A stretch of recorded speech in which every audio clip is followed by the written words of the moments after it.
Welcome to the Addiction Solution Podcast. I'm Michelle Dunbar. Enjoy listening and watching as addiction experts Mark Sheeran and I cover controversial as well as helpful topics on addiction, how to move past it, and other related subjects. As two of the co-founders of the Freedom Model, Mark and I will give you a completely new perspective on the topics that matter to you. We will take to task the Recovery Society's lies and misinformation and replace them with facts, research, and the methods to move on from addiction struggles without 12-step meetings, rehabs, and the shackles of endless recovery. Let's escape the treatment and recovery trap together and learn to be free. Welcome to the truth. Hey, everybody. Our goal has always been to provide you with a solution to addiction that doesn't require you to go to rehab, do any steps, or go to meetings. Or even be stuck on MAT regimens for the rest of your life either. And we built a workshop that we did last week and the week prior. We did 4 of them, and we picked the best one for you. And so it's a 2.5-hour workshop. It's called The Solution to Addiction. And it's amazing. We cover how to deconstruct your binge construct, why you do the things you do, because that's one of the questions we get all the time. Why do I keep doing this? And we give the answer for that. And we give the solution, a way out, a path out that makes sense. Absolutely. When you get the Solution to Addiction course, we now have it as a course, and you can go right to thefreedommodel.org. It's right at the top. It says the Solution to Addiction. When you get it, you also get the Solution to Addiction book that we just wrote and the accompanying workbook. And you get the Freedom Model for Addictions book and the Freedom Model for the Family as well within that course module. Yeah. So you literally have all the information, plus we teach you. And it's a really empowering, powerful course. It is. So go to thefreedommodel.org or go right into the Freedom Model mobile app.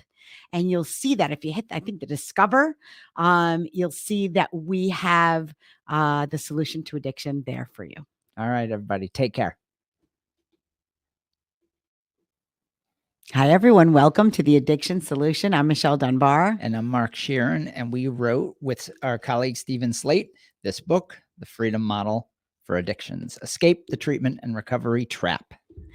And today, well, first of all, I want to talk to you a little bit about the Solution to Addiction. I know there was a quick little ad before this, but we've got more and more people that are getting it and letting us know that it has helped them immeasurably. It's a very relatively short workshop, online workshop that Mark and I teach. There's a brand new book that we wrote for it and a workbook. And so it's a really kind of great value. And you also get the Freedom Model for Addictions book and the Freedom Model for the Family book when you get the Solution to Addiction. It's very affordable. You can go to thefreedommodel.org, and the very first tab is Solution to Addiction. And it's easy to get. And if you want to get on our email list to get updates on everything, get our app. It's free. Go to the App Store. I don't know what. Or you can go to our website, thefreedommodel.org, and it says mobile app. One of the top menu items is mobile app. Yeah, get it, and then that'll automatically enroll you in our weekly emails, or I don't know. I guess it's monthly, weekly, whatever. Yeah, we do probably about one a week to that list. So yeah. We have like just emails, like little tips and stuff in our emails, and then reminding you about our different services and things like that. So, all right. So today we're going to talk about, we've been coaching for 34 years, people from all over the world on substance use issues, PMO issues, gambling issues, all kinds of things, but mostly substance use, right? Yeah. That's the predominant what theme. we do. And, we have a lot of different stories about how people learn. Yeah. And the variety of ways that people learn. And what we want to talk about is tell some stories about the different people. Obviously, we won't give names. No. I want to make sure, are the speakers the right speakers? Yes, they are. Okay. But I'll look anyways while he's talking. So because sometimes we screw that up in The the audios. microphone, Yeah, the yeah. microphone. Yeah, Okay. everything's good. All right. So, because Michelle's our technical person, Oh, and it's such a joke. now she's good at it, a lot better than if I was, but I remember things sometimes. So I think that the hardest part for a coach, and I think this is true worldwide, coaching has become very popular. And there are people that claim to be coaches and they're not. And what they are is people that give advice based from their judgment perspective. Right. And sometimes their own personal experiences. Yeah. And some of that, I suppose, has some value. And I was never somebody that liked advice as much unless I was asking for it directly. Right, me too. I always wanted to just have a conversation, and much like, I guess, the apostles, I liked parables. I liked stories to teach me things. And so, and I also liked, and I remembered this from being a young man, I always liked when somebody asked me questions. And because when people asked those questions, whatever they might be, it made me think about why I do the things I do. When I answer, I'm answering from my perspective. I'm going, that's a good question, right? How many times have you said that in your life? That's a good question. And it makes you ponder. Well, that's what the Socratic method is, right? That's what we do. We don't judge, and we ask a lot of questions and let the person self-discover. But everybody's different. Everybody's different. That's the thing I think I hate the most about the addiction treatment model and the 12-step model is that it acts like everybody's problem is exactly the same problem, and everybody's in that if you just do these simple steps that your problem will be solved. Like there's one recipe that helps every single person to solve their problem, and it's just not that way. Yeah, free will, the fact that your mind, every human being has autonomy and free will, means that they have a perspective that's completely unique to themselves. And when you build a recipe or a step or tools, right, and you follow this recipe, what you're saying is that we really don't have the time to invest in you. Right. We're going to Right. throw You you just in do this. these things. Yeah, you just do these things, and you do them mindlessly, please, so that it doesn't bother me as your sponsor, and then those conversations just become repetitious, pointless. And I can't tell you how many people I brought through the steps, and then after the fact, I just said, this is nuts. I hated it. Why am I doing this with people? It doesn't make any sense. Yeah. Yeah. So we were thinking about, every once in a while we get contacted by people like from 10 years ago or more, to let us know how they're doing in their lives. And we were just thinking about all the various people from all different walks of life. Everybody was totally different. Now you can pull things from different people, right? That are similar. Like I'm working with somebody right now where the way we think and that are similar, right? So sometimes that happens, but sometimes not at all. Like, and you think like both Mark and I are kind of intuitive with people, especially now because we've been doing it for so long. And sometimes I'll think that I have an idea what this person is thinking and how they're thinking, and I'll be dead wrong. And I'm always open to that, which is why we ask a lot of questions, right? So yeah, let's go over some of the people from that we've worked with over the years, and this may be helpful to you because each person seems to have like 2 or 3 beliefs that might keep them really, really stuck. Yeah. So before we get into the specific cases, I want to talk a little bit about being non-judgmental and judgment. So it's impossible as a coach or a human being not to judge a situation. Now, this is important. There are different styles of judgment. If your motive when you're judging somebody is to find fault with them and to become superior, which can happen a lot in therapy, by the way. You build a power hierarchy. It happens a lot in families. There's a power struggle. It happens a lot in marriages. Those kinds of judgments are caustic, toxic, and divisive. I would say that if your judgment comes from a perspective of, and this is a different definition of judgment, and that is, I really want to help. even that can get a little mucky sometimes. But I am judging the person that I am talking to, but I'm judging based on the questions I asked and the answers I receive. So my point is that yes, when we say we're non-judgmental, the reality is we're always judging a situation to help. Well, You know, right. We're not judging it based on morality. I think that's judgmental a comes good point. across that way. Yeah. Your idea of what they should do. So there's a nuance there that I just wanted to explain. It's just an aside. Yeah.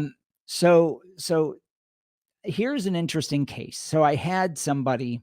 So we'll get into the case studies here. Yeah. So I had somebody who, like Michelle just said something that was really interesting, and that was that you go into this, you're asking the questions, you're building the puzzle with the person, and you really think you got it nailed down. You're like, okay, I know which direction to take this. And then you go down a direction. And then in this case, the person was like, they did surprise me. And one of the last questions I asked was, do you drink and drug because of stress? And that's the most common, probably the most common is escapism, right? I drink or drug to escape life. And this fellow was like, no, I don't do that at all. And that's rare. I'll tell you that right now. That's rare because escapism is probably, I would say, 80% of the people. And some people will say that initially. No, that's not why I do it. But then you come full circle. Yeah. And you get back to it. And they're like, oh, well, there might be some of that in there. and in this case, this person legitimately was a rare case where the habit was so mindless that it never occurred to them to challenge the habit, the habit part, that this is just what I do. And we'll name him Tom. I said, Tom, so he goes, what I do is I mindlessly go in. I assume that my life is good. So he had a good period of time. And then I rebuild my business. I rebuild my marriage. I rebuild my relationship with my kids. Takes about 3 months, about 90 days. And then I just assumed that I'm supposed to go on this massive bender and fucking tear it all down again. And he goes, I've been doing that for 20 years. And it literally, we could count on it. We went into a calendar and we went in, and this was at the retreat. I remember we were down in my office, which it was in the basement at the time.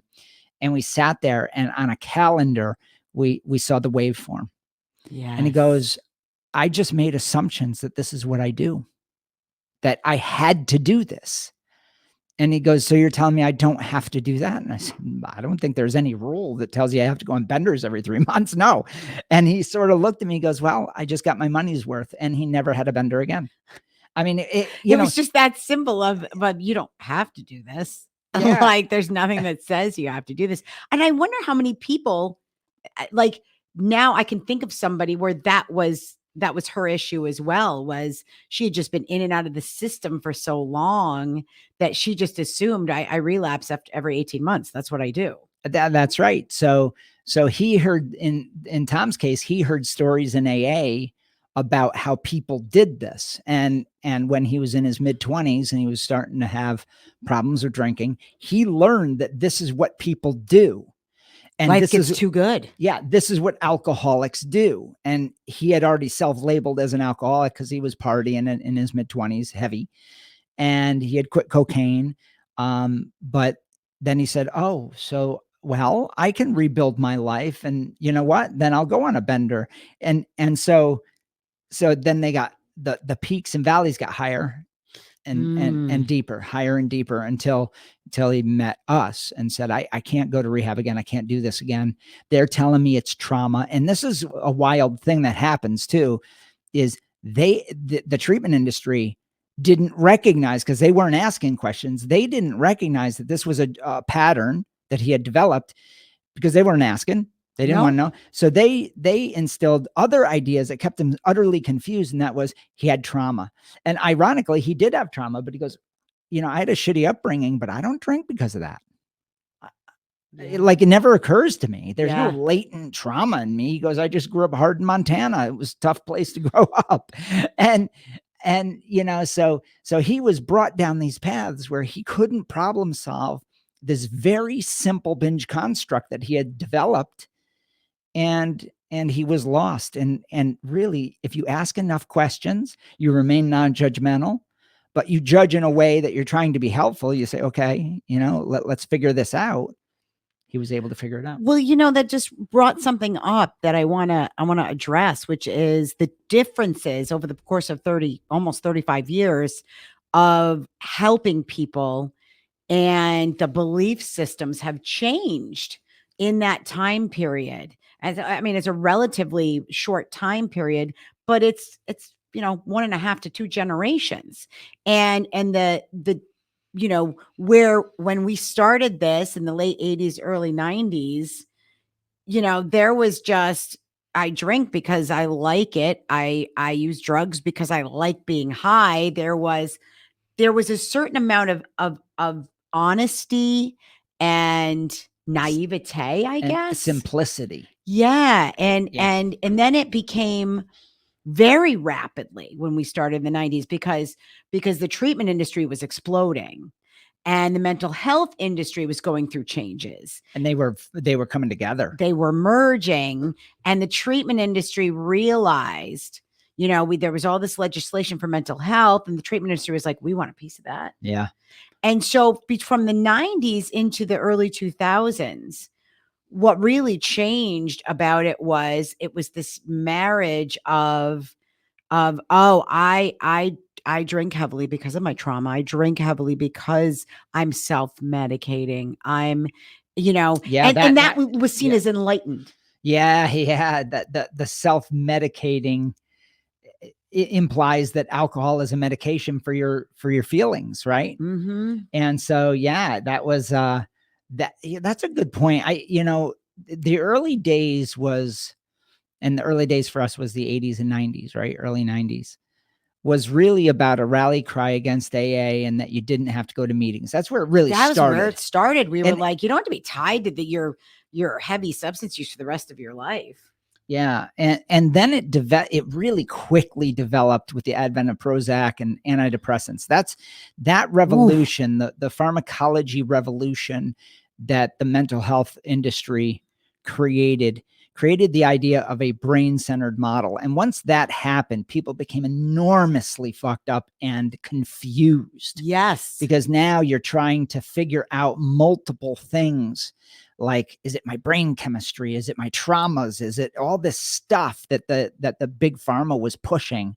And now we have, sometimes we have to spend weeks with people unraveling all this mythology. Yeah, they believe that some people spend years looking for the trauma that is causing it. Some people spend time in mental health facilities and treatment facilities trying to fix their brain chemistry. They go on all kinds of medications. I mean, you can't turn on the television without seeing pharmaceutical ads for, is your antidepressant not working? Well, we want to add this pill to it. Are your antidepressants causing you this problem? We have this pill for it. And so now people are taking pills because of the pills.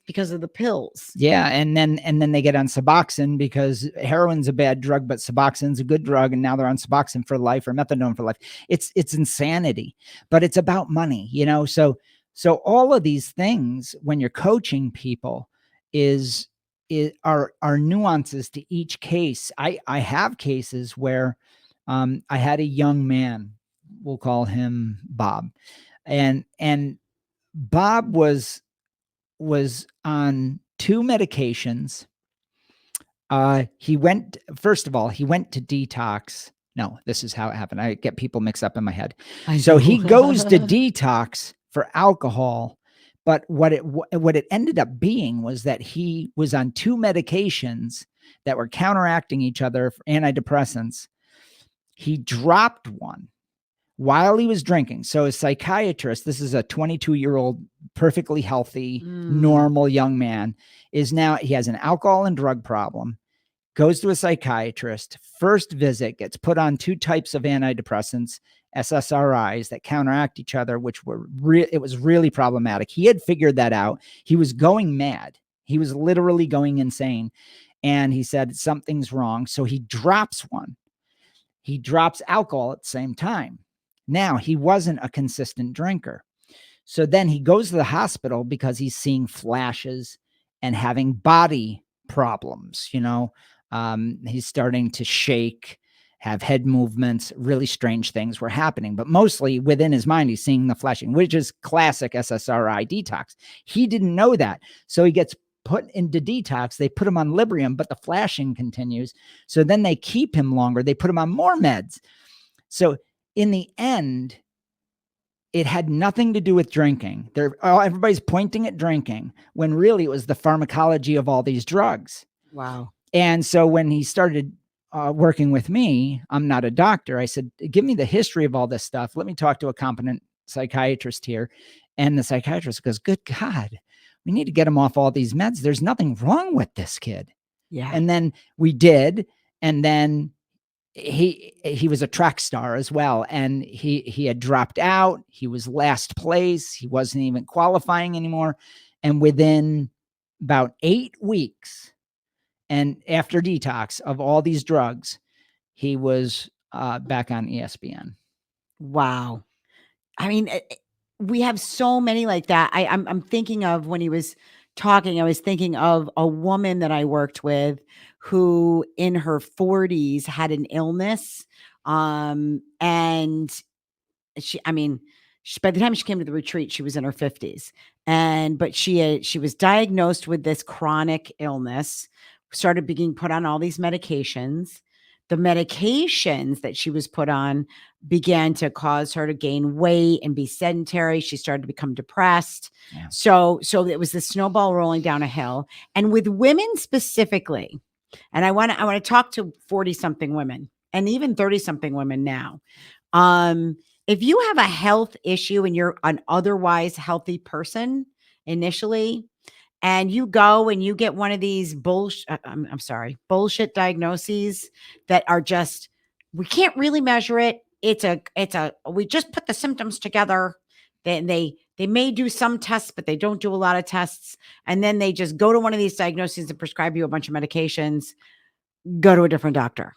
Yeah. Okay. Because this woman kept going down this path, got the one diagnosis, started getting put on all kinds of medications, and they just kept upping her dosages of medications.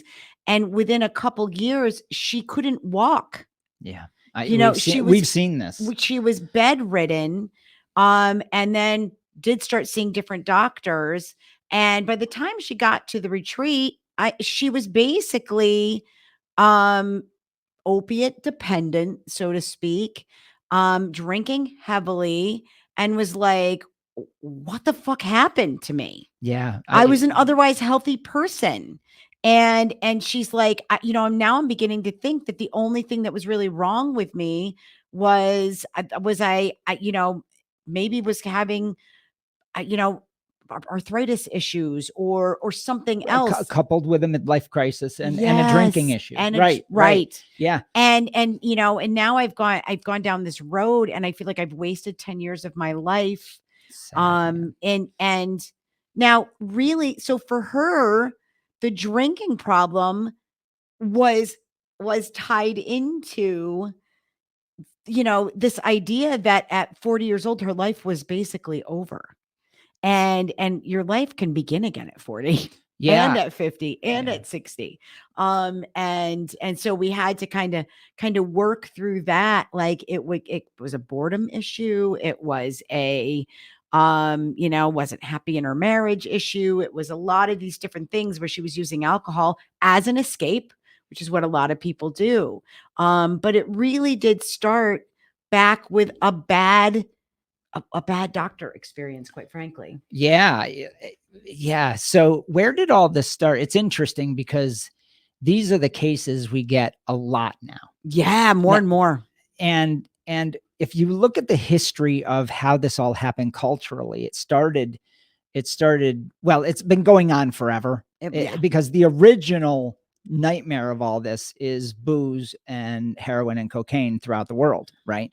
And the illusion that it takes you away and lets you escape, that it's a medicine for the mind. That actually the feeling of intoxication is, really does do some kind of medicinal thing to your mind. That's right. It changes your thoughts for you, makes you have a license to misbehave, whatever it might be. So that's the original set of illusions. But because those drugs are so well known, so understood from a dosage perspective, so well documented in history for millennia now, we sort of classify them as either illicit or recreational, and we all understand them. There's not that much fear associated with them. And then you have the modern movement, which is the same movement. It's the same thing. Yep.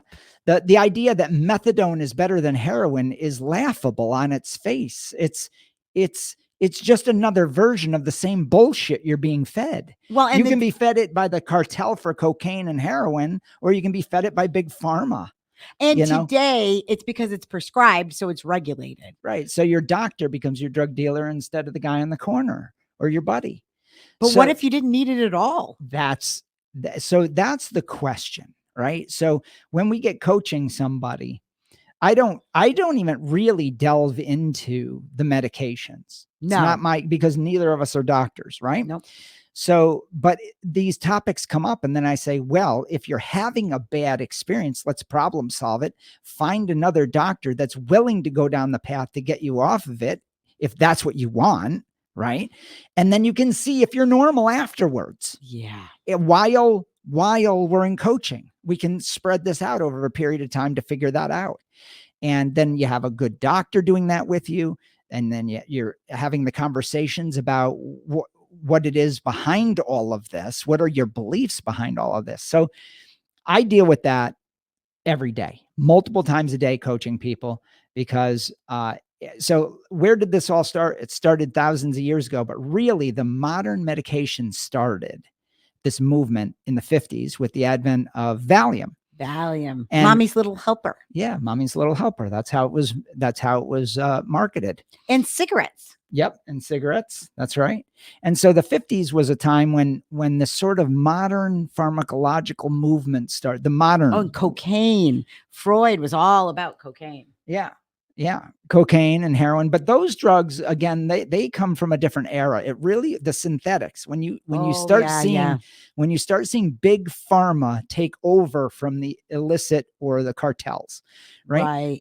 That's where in the 50s, and that's where the whole idea that you have some sort of mental illness. That's where they said, oh, let's create the DSM diagnostic manual. Let's get third-party reimbursement. Bill Wilson was all about that. And you see all these factors converge. And now there's laws that if you go to rehab, third-party reimbursement can't get reimbursed unless there's a mental health diagnosis coupled with your alcoholism or drug addiction. And, it's all one big neat package that keeps you in the trap.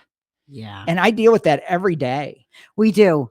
But when I go backwards into when it was kind of the simpler time of, and not that I think some people misunderstand us when we say addiction is not a disease, you're not powerless, things like that. There's always this idea that I had a woman come to the retreat, and and I'm sure she's going to watch this. And so she's great.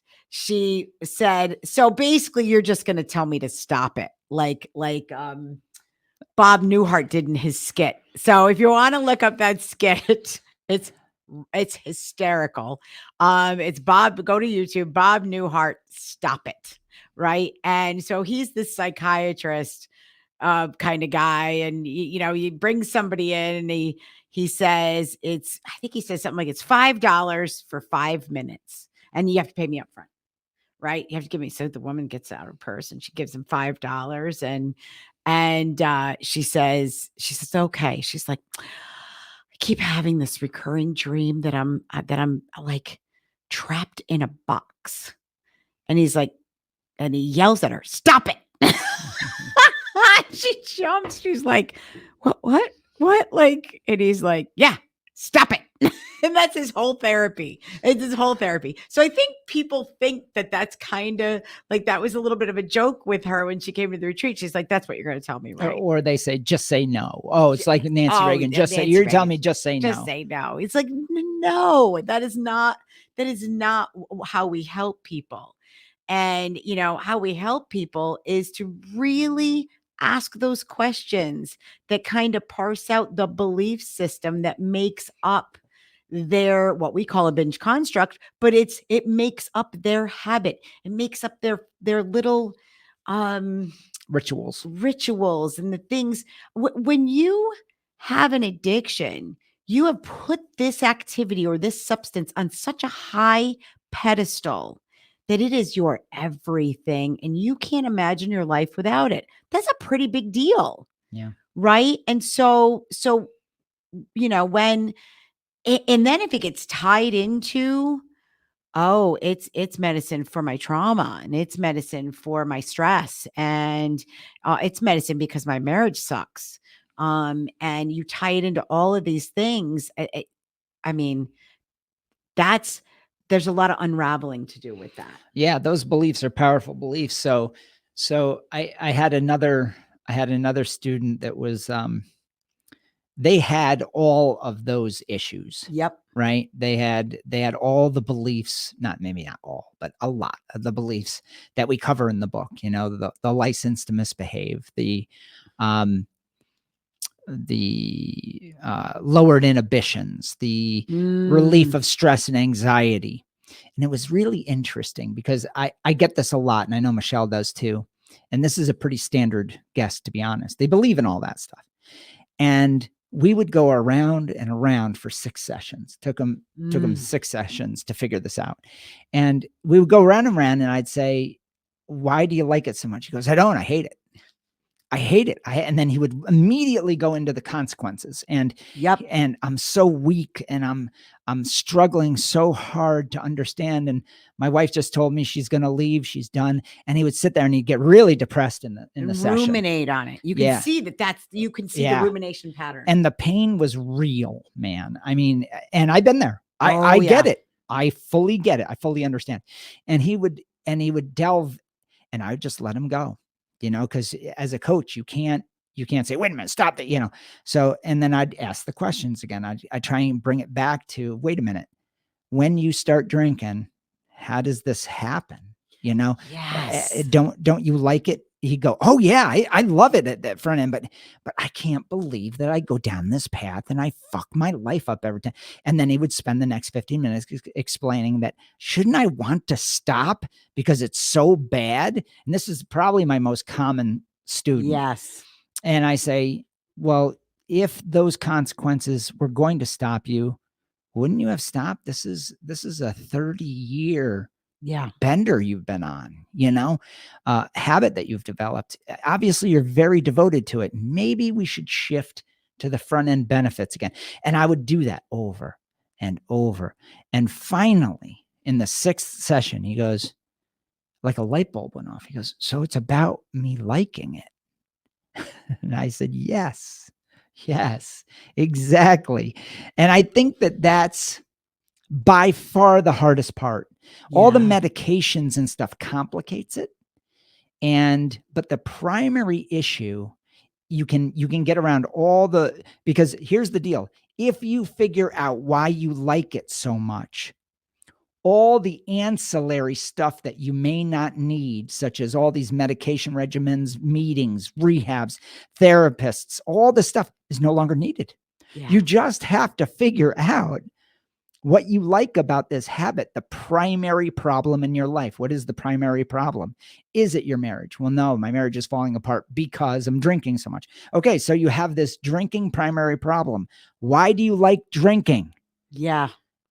And then all the other add-on problems, the things that you've connected to it, all this other stuff can be solved. Yeah. Because once the primary problem's out of the way, this like for drugs and alcohol that are fucking destroying your life, right?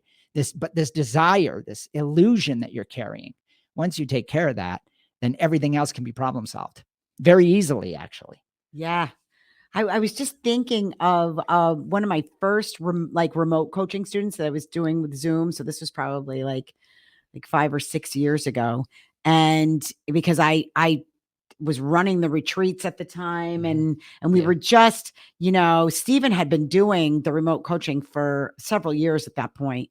And he was pretty much our only remote coach at that time. But we started getting more women that wanted to do it. And so this woman was very interesting because she had been in AA for 10 years, about 10 years, and was sober, abstinent that entire time. And then had just kind of moved away from AA. She had moved towns, and you know, so I'm trying to think. She'd moved to a different town, or she summered in a different place, because I get people confused Yeah, too. it's easy. It's easy to do. And so now I do know she'd moved to a different place, different town. So she didn't really know anybody. So she'd moved to, so she wasn't going to go to AA there. She's like, I'm done with that. And then she started, I think she found our book, or she found our podcast. So it must have been right at the beginning of our podcast, which was 2018. And, and so she was like, she started drinking again, and it was very slow. She got her book. That's right. She got her book. She read through the book and she was like, I can drink. I'm going to drink. I feel like I'm missing out. She was about 50 years old, spent her 40s abstinent, but instantly she felt guilt. Instantly she felt like she was doing something wrong. Her husband was very excited that they were going to get to drink together. She'd been married 25 years or so. And so when she contacted me, it really wasn't because she felt like she was out of control initially. It was because she felt such guilt and shame. Oh, yeah, Right? yeah. Such guilt and shame for going back to drinking. Yeah. She had her old sponsor contacted her. I mean, she lived about 250 miles away from where she used to live. She contacted her to see how she was doing. And she goes, and I was honest with her. I was like, you know what? I'm drinking and I don't seem to have a problem with it. And her sponsor was all sounded the alarm bells, and all of a sudden people started calling her because she'd relapsed. And so that's when she found us. She read our book. She was really started thinking, I want to be able to enjoy drinking and not be scared and not feel guilty and shameful about it. But right before she had contacted me, she did feel like, okay, so she got into this habit where every night she's making cocktails for her and her husband. He'll have one with her and they'll have it during dinner, and then she'd drink the rest of it. Right. So every night she was doing this. Every night she was doing this.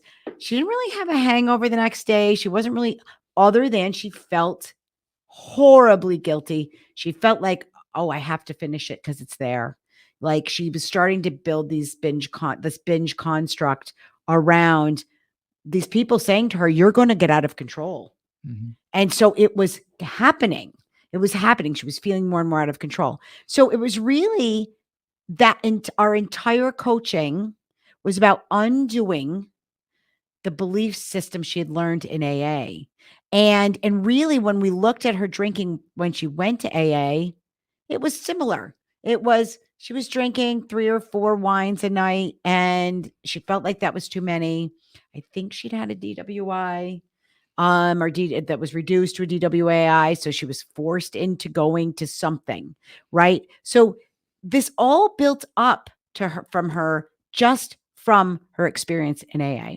Yeah, and the guilt drives it because it makes you blind to analyzing things properly. Yeah. Yeah. Yeah. And so I hear from her every once in a while, and her life is great, right? She moved on. She's like, I cannot believe I bought into all of that for so long. And that's the other part of it. Don't beat yourself up because you're at a vulnerable state, and that's the way cults work. Is they scare you into thinking you need them, and then convince you that if you leave, you're doomed.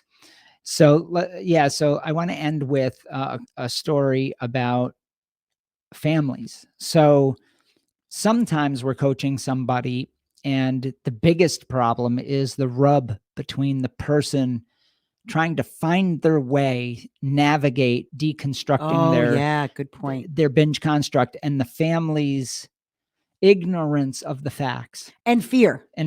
Yeah, in a big way, and resentment and all the package that goes with that. So what we've done is, and this has really been helpful in the last year, is the solution to addiction. I have all my families now watch that. Yes. With the person before we even start coaching. So let's say they sign up for coaching. I say our first appointment is in a week.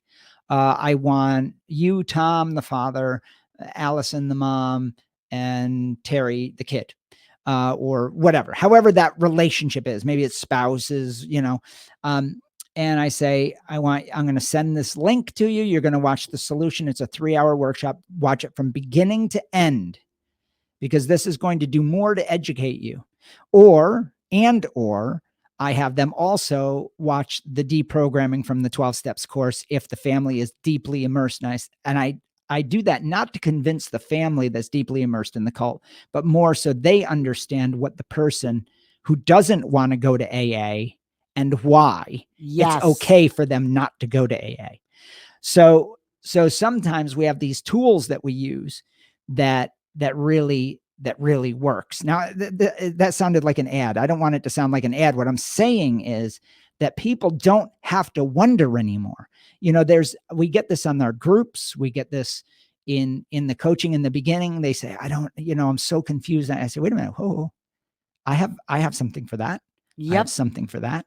When you do this for 34 years, people don't have to worry anymore. There's a solution. There's a product that we built that's going to solve that, that's going to give the information so that people aren't sitting there waffling and pissed off at each other and hurt and terrified. This can be especially scary if you've had some success, right? Maybe you were somebody that had abstinence in AA. I've worked with a number of women who had a period of abstinence in AA, then went back to drinking, and the family is convinced you just need to go back to AA, right? Because you were sober when you went to AA. And they don't realize that this person left AA because there was horrible things happening there. Right. They recognized the cognitive dissonance. They recognized sexual abuse and exploitation. They recognized all of the negative aspects of AA. The family doesn't see that. The only thing the family sees, oh, that's a great point. Yeah, is that, well, when you went there, you were good. You were better. You were better. Exactly. Yeah. Now that's not true for everyone, but a lot of the women I've worked with are like have struggled with that. And their adult children are like, if you're not going to AA, even if you're abstinent, you can't see your grandchildren. I mean, I see things like this. And yes, what we say is we also have a master class for families specifically that can help them. So if you want to do, the freedom model, if you're like, no, I'm learning the freedom model and this is what I'm doing. And you're thinking, oh my God, what am I going to do? My daughter will not let me see my grandchildren. I'm like, we have something for that. Yeah. And it's free. We'll send it right to your daughter, and it's a masterclass that explains exactly why you've chosen this. Yes. We understand that. Yes, yeah. Exactly. So look we have just a lifetime of experience helping people with these problems. And we've heard it all. We've seen it all. We don't judge any of it. We once struggled with it. And we really took the time. We're not like these sober coaches who are like, you do what I did, you'll get what I got. That's not what we do. That's silliness. It's just silliness. Not what we do. We have a body of evidence that shows, there is a method that can help you to solve your problem and move on. Yeah. And the beauty of it is ultimately the method is you. Yes. So you have everything you need except for maybe specific information. That's right. The right combination of information for you, but we can help you get that. Yep, absolutely. So we hope you've enjoyed our stories today. And look, if there is something that you want us to talk about specifically, email us info@thefreedommodel.org. If you would like, if you have a story to tell, we've had a few guests on our show. If you're a professional that has something that you want to share, contact us. If maybe you've left the treatment industry because of some of the things you've seen, we would like to hear about that. If you're somebody that has solved your problem not with the freedom model, not with treatment. Not maybe you had a serious problem and one day you just decided, you know what, I don't want to do this anymore. Yeah, we'd like to hear those stories because that is the freedom model. That is the freedom model. Absolutely. And you are the majority. And I think people don't realize that you can do that. And that it can be easy with new information. Yeah. Yeah. Yeah. So If you like our podcast, give us 5 stars wherever you listen. Subscribe on our YouTube channel. Yep. That's huge. And share it with your friends. All right, everybody. Thanks. Take care. Bye. Are you struggling with a drug or alcohol problem, but you don't want to go to rehab or group meetings? Well, that's why we created the non-12-step Freedom Model Coaching Program in 2011. Through video conferencing on Zoom or Skype, you can work privately with a certified Freedom Model coach from your home or office on your schedule. And here's the best part. With the Freedom Model, you'll never be labeled an addict or an alcoholic, and we won't tell you to go to 12-step meetings or hamper your life with endless recovery rituals. Instead, you can learn exactly why addiction isn't a disease and how you can solve the problem for good and move on with your life. Do you want to be completely free from your addiction? Do you want to never have to attend meetings, rehabs, or addiction counseling ever again? And do you want to solve your problem from the comfort of home? Then call us at 888-424-2626 to talk with a Freedom Model coach today and experience the Freedom Model difference.